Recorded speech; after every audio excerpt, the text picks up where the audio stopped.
Hello and welcome to another edition of For the Record. I'm Sean Murphy. We are here to talk about a project called the 10 Men Project. And in our first segment, Ben Elcom is here as a 10 Men member, and we'll meet him when we come back, so stay with us.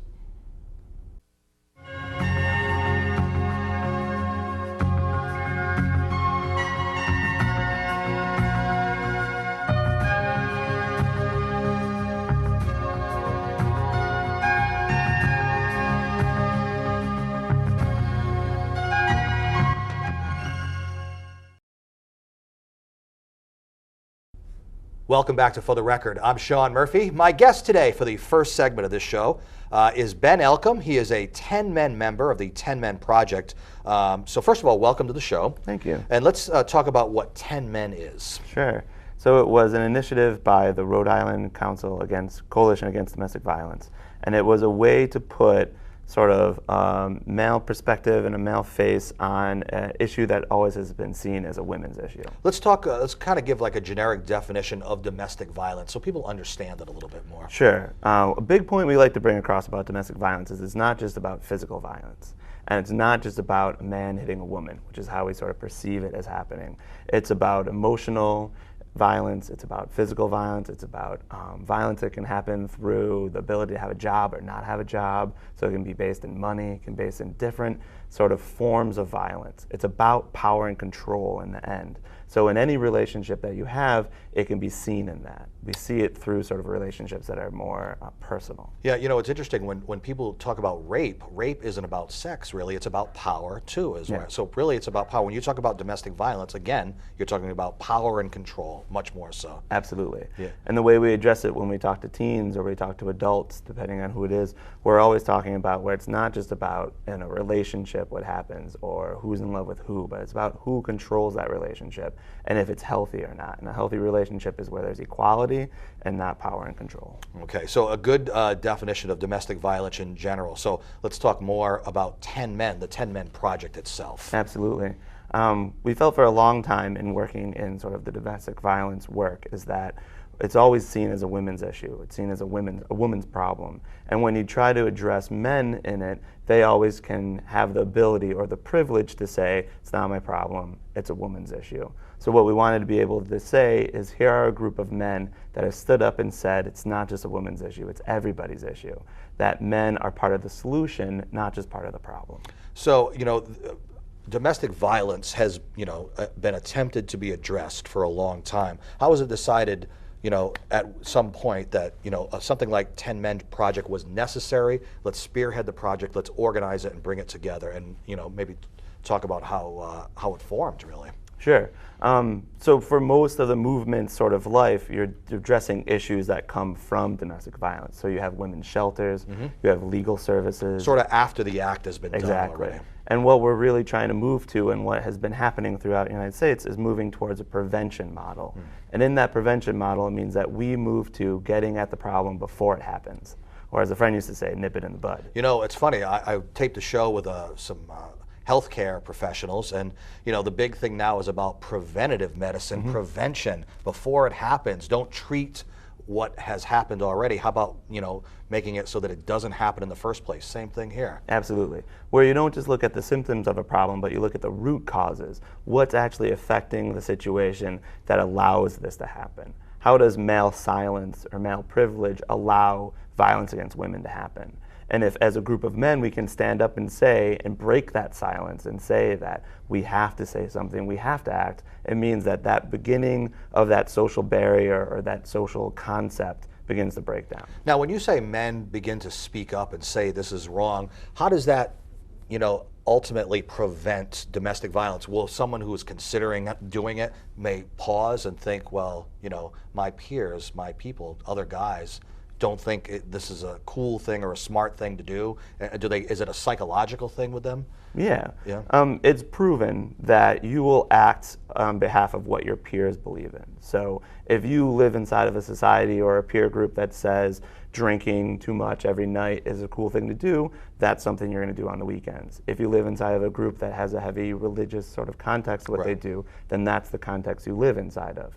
if we can begin to foster a society that lives inside where men believe that acts of violence, or even as small as those jokes that we say or those comments that we say towards women, when we begin to believe that those aren't something our peer group should be doing, those begin to disappear. We do it to get acceptance. We do it to be part of the group. When that part of the group begins to disappear, that's when you're going to see a lot of those instances disappear.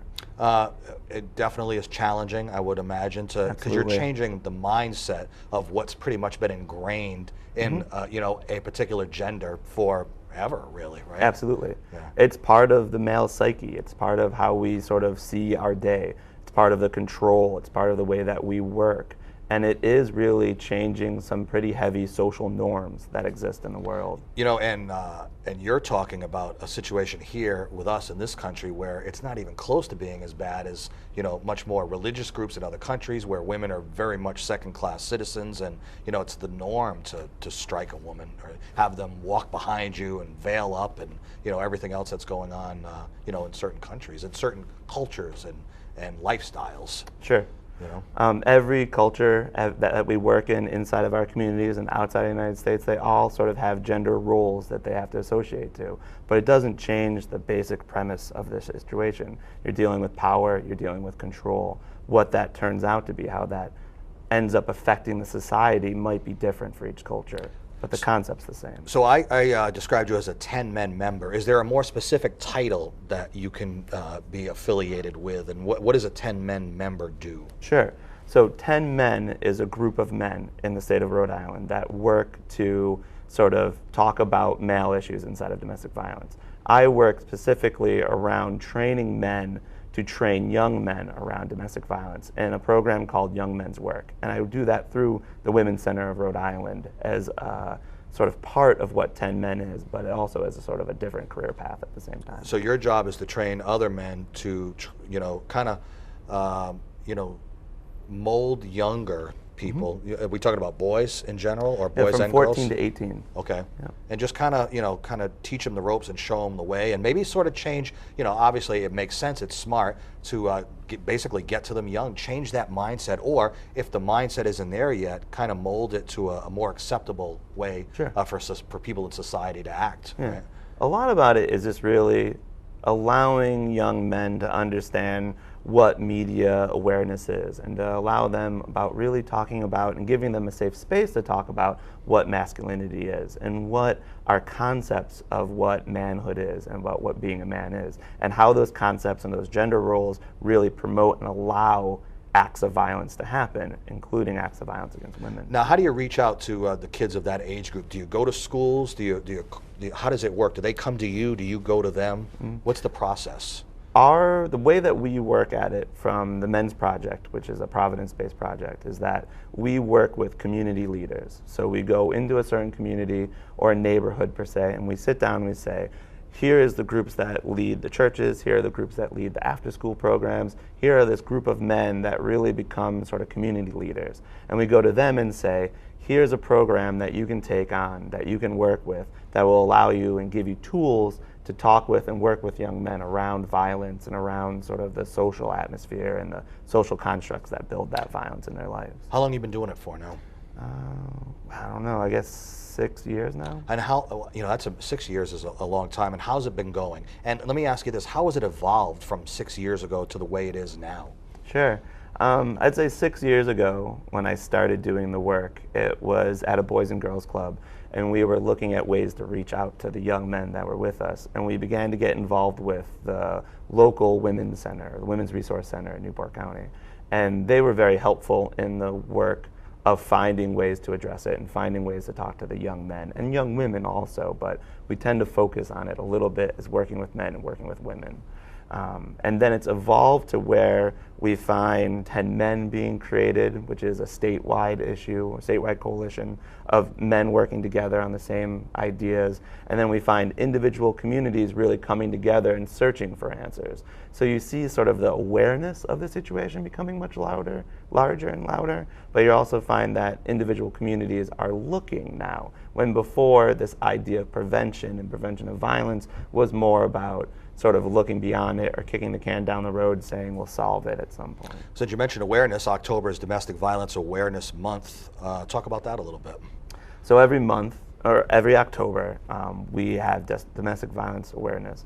And we spend time sort of raising the issue, raising knowledge, raising money to really work with the organizations that are in Rhode Island, but also to promote what's happening in Rhode Island. So the course that I run that happens in October, we spend a lot of time really bringing that out to the community and saying, this is a way that you can become involved. This is something that you can do to sort of, on your own time, in your own space, be able to work with issues of violence and domestic violence. So we have different projects, different plays, different classes, different awareness happenings going on throughout the month of October. Are these all designed to be fundraisers? No, not at all. Okay. Some of them are just purely about spreading information, getting people involved. Some are fundraisers. Some are just awareness events, or they're just events to sort of celebrate what is going on, and that there are men and women standing up from having a position of working in it, but also just volunteering and saying this is a time to really look back and see what we have done over the last year. And are you always looking for volunteers, for people to help out in any way, really? Always. Yeah. And what kind of qualifications would someone need? Do they need to have any? I would say the most important thing is that you feel like you're very self-aware and where you're at, and you're able to ask yourself really hard questions.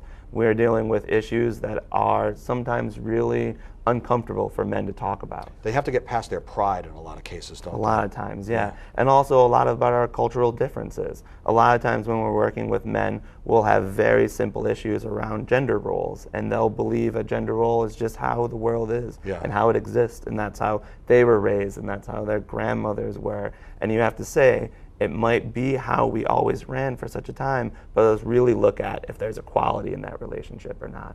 So it can be hard. I think that the only real qualification you need is to really be able to ask yourself hard questions and become a stronger community member. Someone who's watching the show right now, maybe they are a victim or know somebody who is, or realizes that they may have a problem themselves. Sure. What should they do?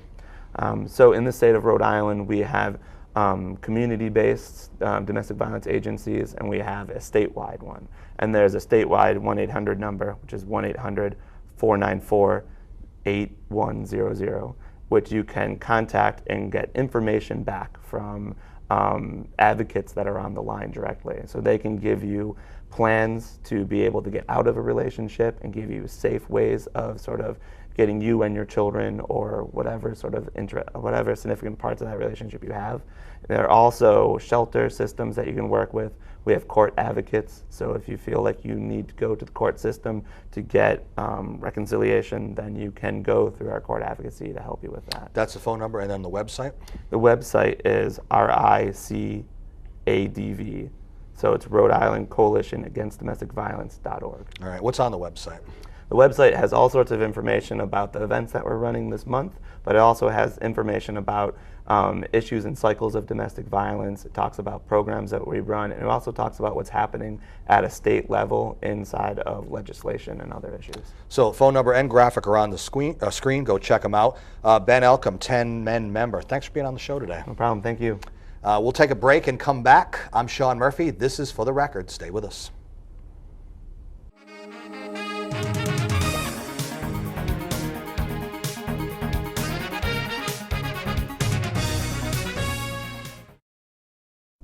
Welcome back to For the Record. I'm Sean Murphy. We are here talking about the 10 Men Project with members. In this segment, Errol Lamba, he is a 10 Men member, and he joins us for the first time on our show. Welcome to the show. Thanks for having me. So how long have you been with the project, the organization?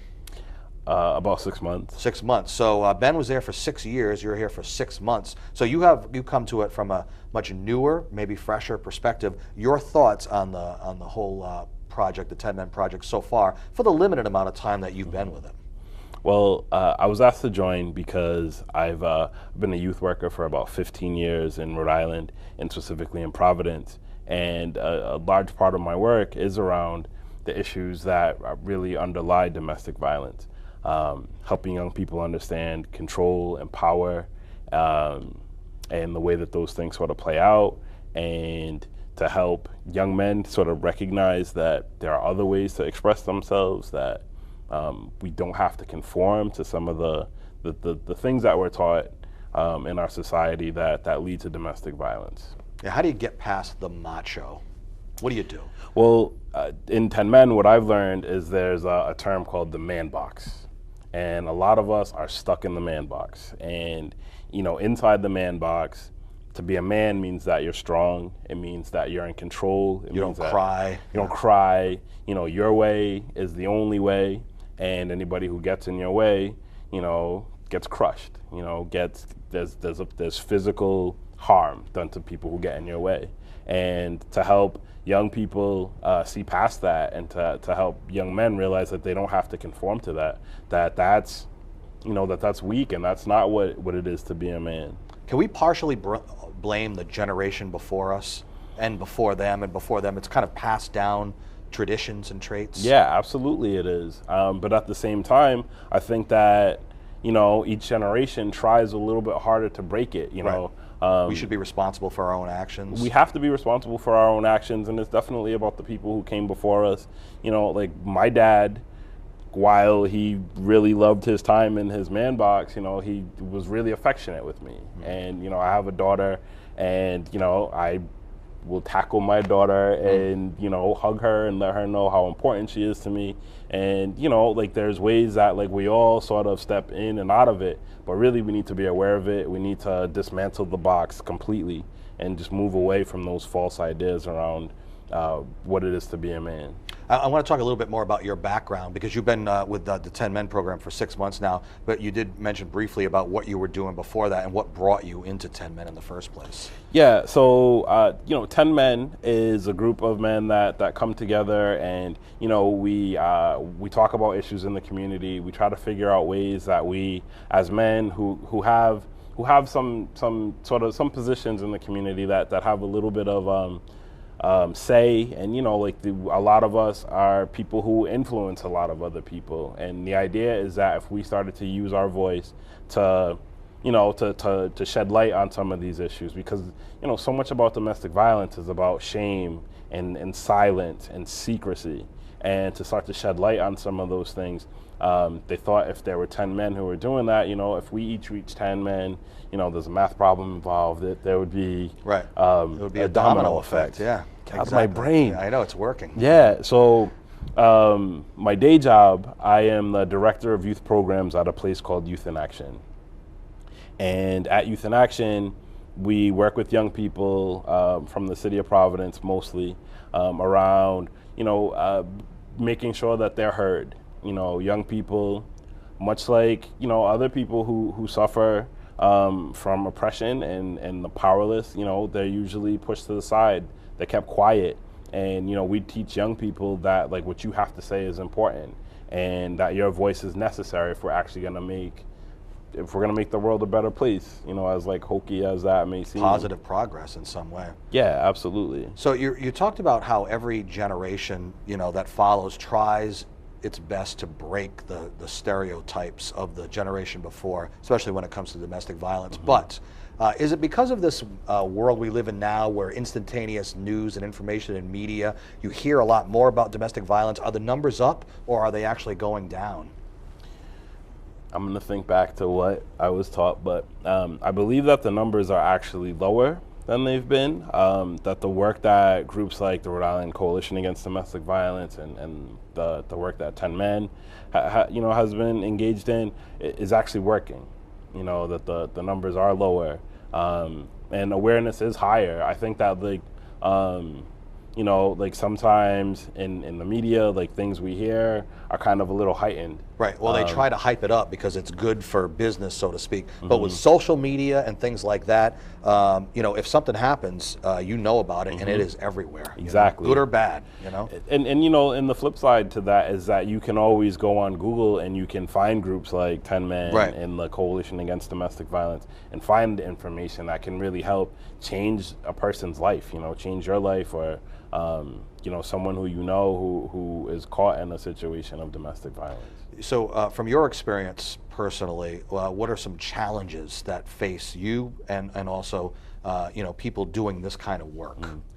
Well, I think that, for me as a man, as a father, as a man of color, You know, there's this.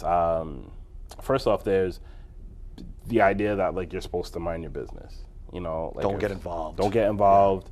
You know, like take care of like your family, take care of your sort of self, and we have to go past that. Because if we just mind our business, this is going to continue. Most men are not violent. Most men don't engage in domestic violence. Most of us are dead set against it. But if we don't start to stand up, if we don't start to educate, if we don't start to help people who are so caught in that box, who think that like I'm angry, I'm frustrated, and this is the only way I have to express myself, if we don't help them to see past it, the cycle is just going to continue. Yeah. So I think that's a big challenge.